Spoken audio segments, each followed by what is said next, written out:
terakhir di bulan Agustus, dan untuk hari Minggu yang terakhir di bulan Agustus kita merenungkan firman Tuhan dari surat Paulus yang kedua kepada jemaat di Korintus. Dan oleh Majelis Sinode Gemir kita diberi tema dalam perenungan firman Tuhan, yaitu memberitakan kabar baik dalam bingkai kemerdekaan. Memberitakan kabar baik dalam bingkai kemerdekaan.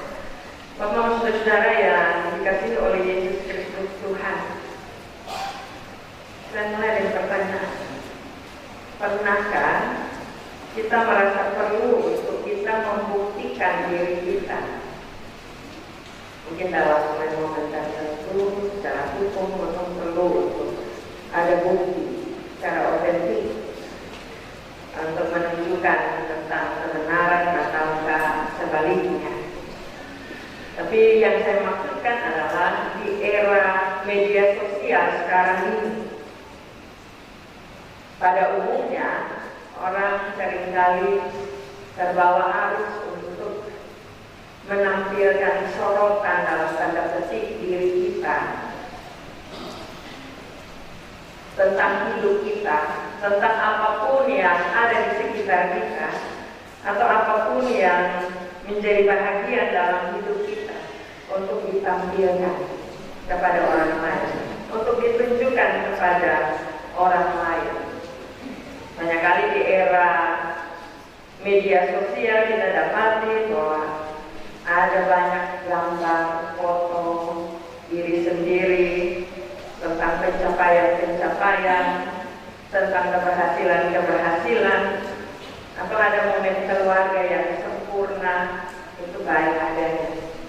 Tapi juga ada yang sekarang istilahnya flexing, pamer-pamer, dan lain sebagainya. Dan itu semacam butuh validasi secara eksternal dari luar, untuk ada pengakuan tentang keberadaan diri. Sehingga di era media sosial seperti dalam tanda petik kita butuh apa kata orang lain tentang kita melalui media sosial. Bahkan juga tidak saja orang-orang awam, tapi banyak juga pejabat-pejabat yang juga membuat status-status sorotan di media sosial untuk menggambarkan tentang dirinya, supaya ada sebuah pengakuan atau istilah keren sekarang validasi terhadap dirinya untuk sesuatu yang bisa masuk dalam kategori penilaian secara standar dunia. Dan karena itu seringkali itu menjadi lebih penting daripada realitas tentang keberadaan hidup yang sebenarnya, hakikat hidup yang sebenarnya. Bahkan juga dalam cara pandang iman, bagaimana realitas rohania kita, kebatinian kita, iman kita kepada Tuhan. Sehingga terkadang kita lihat kondisi kita sekarang ini juga karena melalui sebuah pengakuan, butuh pengakuan, validasi, maka itu juga berdampak yang buruk. Tidak saja pada satu orang, tapi juga pada satu komunitas, bahkan juga bangsa kita sekarang ini. Itu kadang-kadang perlu untuk pembuktian itu dulu, validasi itu. Dan karena itu dia cukup berdampak. Kondisi ini tidak jauh berbeda dengan apa yang dihadapi oleh Rasul Paulus di Korintus. Ada sekelompok orang yang meragukan otoritas dan kerasulan Paulus zaman itu, di mana mereka menuntut bukti atau semacam surat rekomendasi resmi dari sebuah lembaga yang resmi untuk legalitas keberadaan Paulus sebagai seorang rasul yang sedang melayani dan memberitakan tentang Injil. Karena itu kalau Paulus tidak memberikan bukti nyata atau semacam surat atau semacam SK misalnya resmi yang membuktikan bahwa dirinya pelayanannya itu sah, maka dia tidak dapat dipercayai. Meskipun Paulus pernah melayani di Korintus, pernah berkumpul bersama-sama dengan jemaat di Korintus,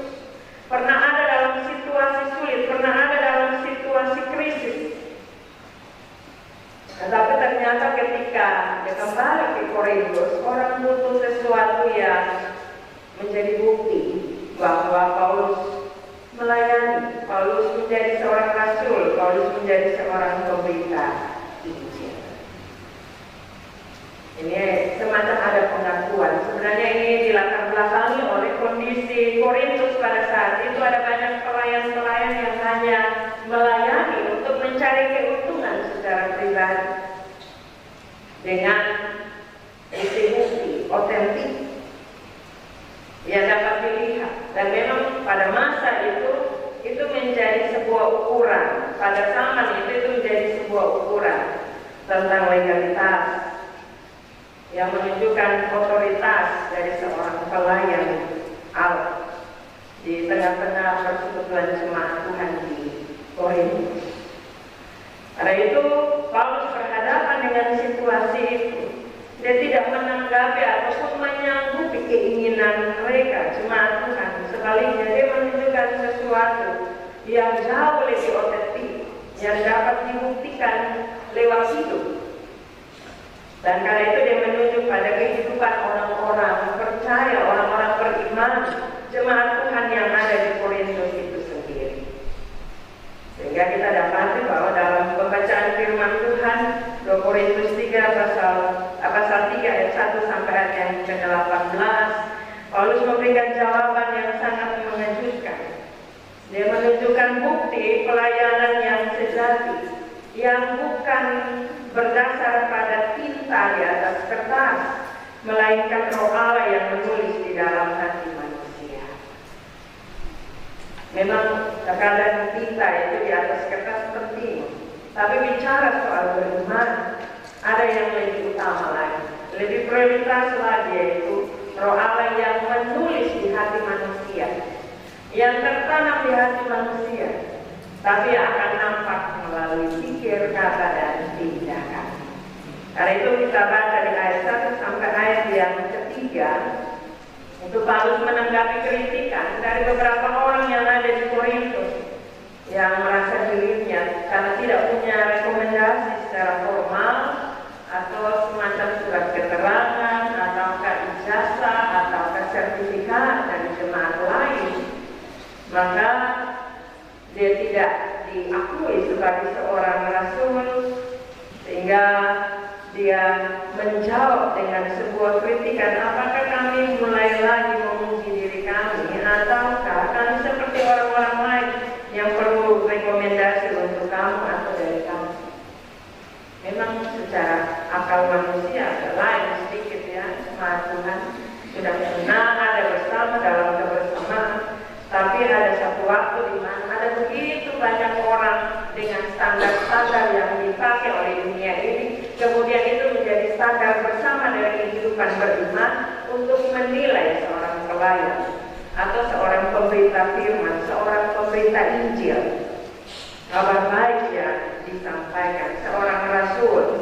Karena kelasiman di zaman itu penting untuk membuktikan tentang kredibilitas seseorang, terutama bagi seorang Paulus yang dia tidak menetap di satu tempat, dia berkeliling dari satu tempat ke tempat lain.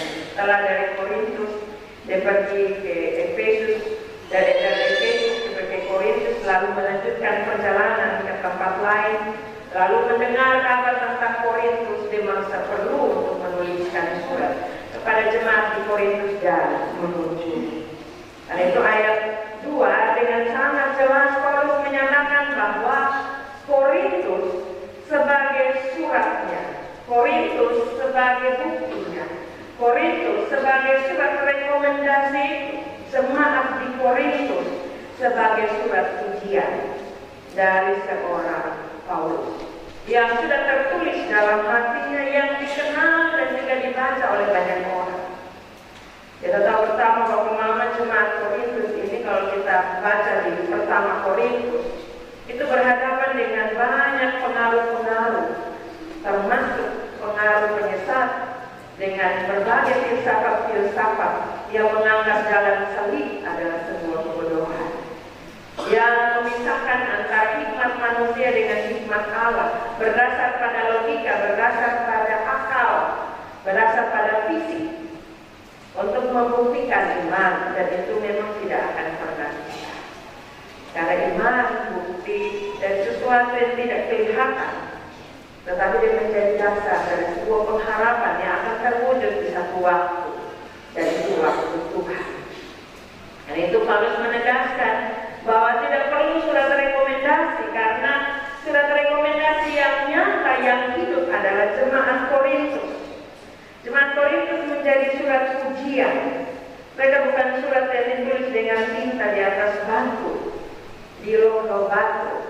Ini di sini Paulus membandingkan tentang hukum Taurat dengan hukum Allah, hukum kasih, hukum Kristus yang dibawa, yang ditulis oleh Roh Allah yang hidup.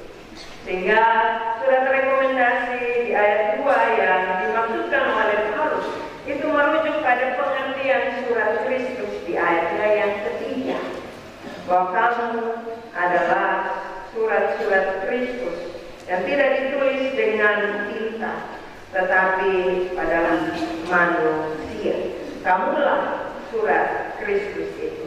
Dan surat Kristus tidak melalui kertas, tidak melalui batu seperti yang diterima oleh Musa di zaman perjanjian lama, tetapi di dalam hati, loh daging, dan itu akan menetap di dalam kehidupan manusia.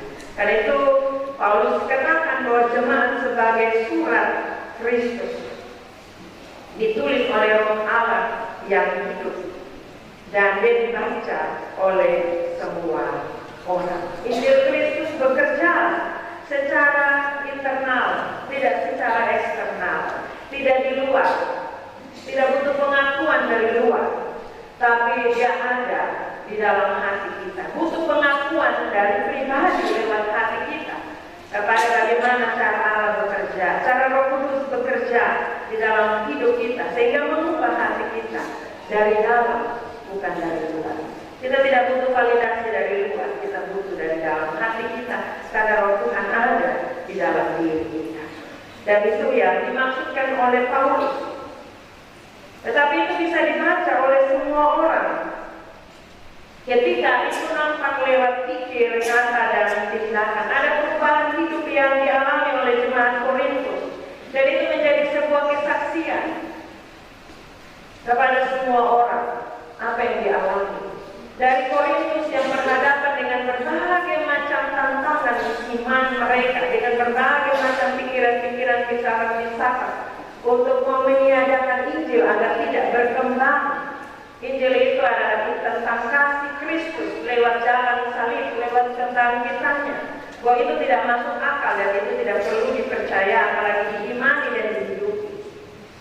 Tetapi apa yang dikerjakan oleh Paulus mengubahkan jemaat Tuhan di Korintus, sehingga mereka menjadi terkenal dengan berbagai macam karunia-karunia. Itu ciri khas Korintus. Berkembang dari pemberitaan Injil yang disampaikan oleh Paulus bersama dengan rekan-rekan sepelayanannya sebagai seorang utusan Kristus yang sejati, sehingga ada perubahan yang terjadi. Jemaat Korintus menjadi surat Kristus yang hidup dan memberi kesaksian. Karena itu Paulus mau mengajak orang-orang di masa itu, jemaat, termasuk jemaat di Korintus, bahwa makna menjadi surat yang sebenarnya, menjadi bukti yang sebenarnya adalah menjadi surat Kristus. Ketika kita menebarkan benih-benih kasih, menebarkan perdamaian, menebarkan penghargaan, penghormatan tidak pada ukuran dunia, tapi pada ukuran Allah, dan mengupayakan persekutuan, mengupayakan perdamaian, bukan perpecahan, maka itu sebuah kesaksian bahwa dia adalah surat Kristus. Karena itu Paulus mau bilang juga kepada jemaat Tuhan di sana bahwa surat menjadi surat Kristus itu adalah ketika mereka berbalik kepada Tuhan, mereka berbalik kepada Tuhan, sekalipun mereka berdosa, tapi itu tidak jadi ukuran bagi Tuhan untuk terus menjangkau jemaat Tuhan. Tapi ketika mereka berbalik kepada Tuhan, menyerahkan hati, memasrahkan hati mereka ada dalam ketundukan kepada Kristus Yesus Tuhan, maka sebenarnya mereka diproses, sedang diproses dan terus diproses menjadi surat Kristus. Allah benar-benar hidup dan bekerja bekerja di dalam mereka. Tidak ada lagi percabulan, tidak ada lagi orang yang kemudian memegahkan karunia roh tertentu daripada yang lain dengan mengatakan bahwa di sini ada roh, di sini ada. Di sini yang kelebihan roh, di lain kekurangan roh dan lain sebagainya. Tapi Paulus bilang jangan sampai ketika kita mempertentangkan itu, orang lain sedang ada dalam proses pertobatan tapi kita sendiri sebenarnya kita mundur sebagai orang-orang yang menyebarkan hoax. Mereka yang pernah berdosa, pernah jatuh, tapi kemudian berbalik kepada Tuhan, itu ditangkap oleh Tuhan untuk kembali kepada Tuhan, untuk menjadi bagian dari memberitakan kabar baik sebagai surat-surat Kristus. Tapi mungkin orang-orang yang sedang menyebar hoax, sedang menyebar kebencian, sedang menyebar perpecahan, mereka yang sebenarnya tidak menjadi bahagia di dalam.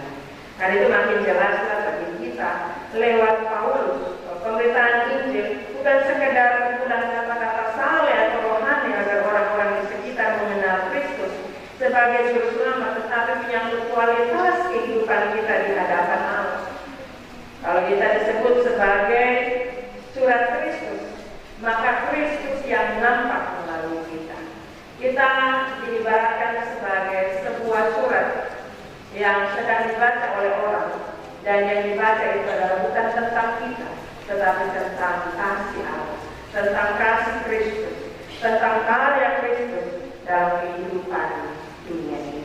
Bapak-bapak saudara yang terkasih, Rasul Paulus melayani dengan maksud yang tulus dan motivasi yang benar. Karena itu bagi Paulus ketika dia mempertanyakan di ayat 1 sampai ayat yang ketiga itu tentang surat pujian, apakah kami memerlukan pujian dan lain sebagainya, hal yang membanggakan secara dunia ini dalam pelayanan, itu dia mau kasih tahu bahwa tidak ada yang bisa bermegah selain bermegah di dalam Kristus Yesus Tuhan, di dalam Roh Tuhan. Karena perubahan yang terjadi bukan karena kekuatan manusia. Sudah terbukti ketika Musa berusaha untuk naik ke gunung mendapatkan 2 loh batu dengan 10 hukum. Tapi itu hukum hanya menunjukkan tentang dosa, membuat orang terbuka bahwa dia berdosa. Tetapi kita dapati bahwa perjalanan bangsa Israel sekalipun tidak ditundukkan dengan 10 hukum. Itu membuktikan bahwa manusia tidak mampu dengan kekuatannya untuk tunduk dan taat kepada Tuhan, untuk setia kepada Tuhan, untuk hidup takut akan Tuhan. Tapi dia butuh kekuatan yang lain, yaitu kekuatan Roh Kudus Allah. Karena itu jemaat Tuhan di Korintus itu menjadi buah Injil dari surat Kristus yang isinya ditulis melalui pelayanan Paulus lewat pemberitaan firman yang terus-menerus, yang tertanam di hati ibaratnya sebuah benih yang terus bertumbuh, dan itu dengan cinta yang tidak akan pernah luntur karena Roh Kudus yang menuliskannya pada hati setiap orang. Karena itu cukup tertulis di dalam hati saja, tetapi dapat dibaca secara terbuka oleh semua orang yang menyaksikannya. Karena itu di ayat ketiga dikatakan bahwa kamu adalah surat Kristus dan ditulis pada roh jadi dalam hati manusia, tidak dapat diremut, dirampas oleh apapun dan siapapun, hanya bisa dibaca oleh banyak orang. Bapak-bapak, saudara-saudara yang terkasih di dalam Yesus Kristus Tuhan, sebagai pengikut Kristus, terusnya kita menjadi sebuah surat Kristus. Tidak ditulis dengan tinta biasa, tetapi dengan tinta yang tidak dapat dihapuskan oleh apapun. Tidak ditulis pada sarana yang bisa hancur, bisa terurai, yang tenang, tetapi pada hati kita yang hanya bisa dihancurkan ketika kita mengizinkannya untuk dihancurkan. Karena itu dari hati kita terpancar cara hidup kita yang akan mampu dibaca oleh orang lain. Bukan tentang kita, tetapi tentang iman kita kepada Kristus Yesus Tuhan. Saudara-saudara, Bapak-Bapak yang terkasih, saya dan Bapak-Bapak saudara adalah surat-surat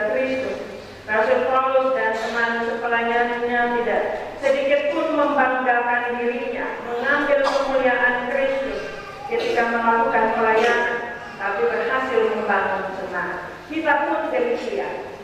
Tidak ada, kita butuh validasi dari orang lain begitu. Sekalipun mereka menganggap itu tidak masuk akal. Ini agama yang sangat aneh. Masa Tuhannya beranak dan lain sebagainya, tentang intoleransi dan lain sebagainya. Kita ada di tengah-tengah bangsa yang kita katakan merdeka telah 40 tahun, tapi hingga hari ini di kondisi bangsa kita hari ini kita mempertanyakan kembali kemerdekaan tentang hak untuk mendapat keadilan, tentang menyatakan kebenaran. Tapi firman Tuhan mengajak kita untuk menjadi bagian dari kita memberitakan Injil kabar baik sebagai surat Kristus yang terbuka. Dia bukan menjadi bagian dari perpecahan, kehancuran, ujaran kebencian, perampasan dan lain sebagainya, tetapi menjadi bagian dari surat Kristus yang membawa damai, yang mempersatukan, yang terus bergumul bagi bangsa dan negara ini untuk terus memaknai kemerdekaan yang sudah diperjuangkan dengan darah dan daging. Karena itu kemerdekaan yang kita imani bukan saja secara fisik bagi bangsa dan negara itu, tapi juga kemerdekaan secara iman, kemerdekaan atas dosa dan kuasa maut. Jangan bilang bahwa kita pun nama Immanuel Ebenezer, tapi kita melakukan yang tidak berkenan kepada Tuhan. Itu bukan surat Kristus. Karena itu firman Tuhan hari ini mengajak kita untuk memberitakan kabar baik dalam bingkai kemerdekaan berdasarkan pada hidup kita orang-orang beriman sebagai surat-surat Kristus dengan roh yang menghidupkan dan bukan roh yang mematikan. Hukum Taurat sudah digenapi oleh hukum kasih. Karena itu kita hidup di dalam kasih untuk saling berkasih-kasihan. Surat Paulus ini memberi kita beberapa kesimpulan. Yang pertama, dia mengajak kita secara pribadi bahwa kamu adalah surat pujian, kamu adalah surat Kristus. Artinya keberadaan kita sangat berarti bagi pelayanan ini juga bagi bangsa ini. Dengan menunjukkan tentang apa yang menjadi kehendak Kristus bagi bangsa ini. Tentunya dalam rancangan rencana yang penuh dengan damai sejahtera dan bukan kecelakaan. Yang kedua, dia bersifat permanen, tertulis di dalam hati kita, tertulis di dalam roh daging kita, yang tidak dapat dirusak oleh siapapun, yang tidak dapat terampas oleh siapapun, yang akan tersimpan sampai kapanpun, bahkan sampai kekekalan. Tapi yang ketiga, bahwa dia bersifat terbuka untuk kita bagikan pada dunia ini, pada bangsa ini, pada daerah ini, agar dikenal dan dibaca oleh semua orang. Keberadaan kita menjadi saksi-saksi Kristus yang hidup tentang kebaikan Tuhan bagi dunia ini. Tidak ada rancangan Tuhan yang buruk bagi dunia ini. Karena itu apapun yang terpancar keluar dari hidup kita merupakan cerminan dari bagaimana hati kita yang dipenuhi dengan Roh Kudus. Hiduplah dalam ketaatan, kesetiaan, dalam takut akan Tuhan. Karena penolong kita, Roh Kudus, tidak akan pernah meninggalkan kita. Terus menuntun dan membimbing kita dan memberi kesanggupan kepada kita untuk terus menjadi surat Kristus yang dapat dibaca oleh siapapun. Sebenarnya kemerdekaan sejati bukanlah secara politik, ekonomi, dan secara fisik, tapi kemerdekaan rohani yang diberikan Tuhan kepada kita untuk terus membebaskan kita dari dosa. Hari kemarin sudah mulai demonstrasi di kota kita. Tidak masalah untuk kita memberitakan, menyuarakan tentang kebenaran, menyuarakan tentang ketidakadilan. Tapi cara kita berbeda, karena Tuhan mau surat-surat Kristus menjadi yang berbeda. Doa jangan pernah berhenti, tetap mengerjakan firman Tuhan. Pakai media sosial untuk ujaran kedamaian, untuk terus memberitakan kedamaian, bukan memperkeruh keadaan. Dan terus kita berharap yang terbaik bagi pemulihan bangsa ini, sehingga kemerdekaan sejatinya menjadi bahagia dari kita semua sebagai bagian dari bangsa dan negara Republik Indonesia ini. Dan Yesus memberkati kita semua dengan kebenaran firman-Nya. Amin. Dan terimalah berkatnya. Tuhan memberkati engkau dan melindungi engkau. Tuhan menyinari engkau dengan wajah-Nya dan memberi engkau kasih karunia. Tuhan menghadapkan